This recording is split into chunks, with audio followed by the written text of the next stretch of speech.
Quel sens donne-t-on aux mots et qu'est-ce que cela implique pour l'avenir de notre société ? Non seulement le langage est un outil, mais c'est le premier d'entre tous.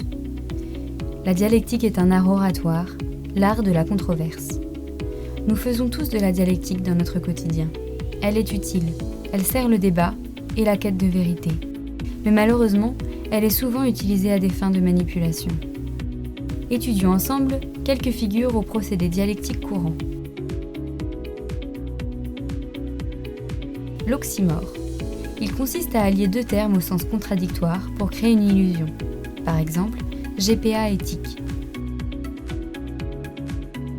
L'euphémisme. Il consiste à atténuer une notion dont l'expression directe aurait quelque chose de déplaisant. Par exemple, réduction embryonnaire, qui signifie avortement sélectif dans une grossesse multiple. Un sophisme.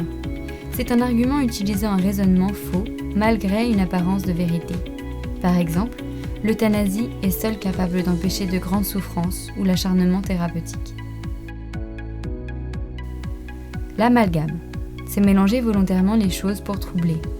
Par exemple, dire cellules souches sans préciser si ce sont des cellules adultes ou embryonnaires, ce qui les amalgame de manière trompeuse. La figure d'inéluctabilité. C'est laisser croire qu'il n'y a qu'une seule voie possible. Par exemple, on n'arrête pas le progrès. L'unanimité. C'est laisser croire qu'il y aurait une règle sans exception. Par exemple, toutes les personnes opposées à la PMA pour toutes sont homophobes. Le transfert de responsabilité. C'est créer un sentiment de culpabilité en déplaçant la responsabilité. Par exemple, si vous êtes contre la recherche sur l'embryon, vous serez responsable de beaucoup de souffrances. Le choix truqué.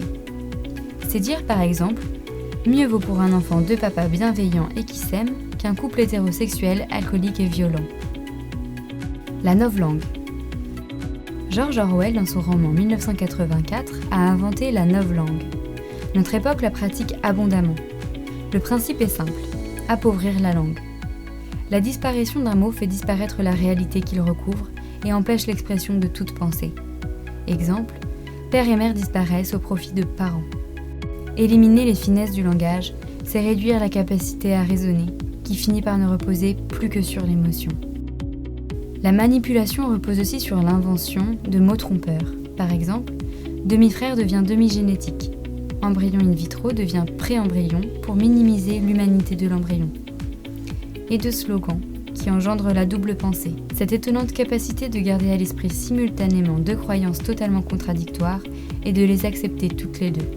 Par exemple, l'euthanasie, c'est mourir dans la dignité. La destruction du langage. En bioéthique, la déconstruction du langage permet peu à peu de rendre acceptable ce qui hier nous semblait inconcevable. Mère porteuse devient femme porteuse, nounou prénatale ou donneuse de temps utérin pour nier la réalité de la grossesse. Le clonage devient transposition nucléaire pour que ce soit incompréhensible. L'euthanasie devient aide à mourir dans la dignité. La PMA post-mortem devient la PMA de volonté survivante. Spermatozoïde devient matériel génétique. On attribue à Albert Camus cette citation. Mal nommer les choses ajoute au malheur du monde. Soyons vigilants à utiliser les bons mots et à forger notre discernement. Efforçons-nous de poser les mots justes pour rester ancrés dans la réalité.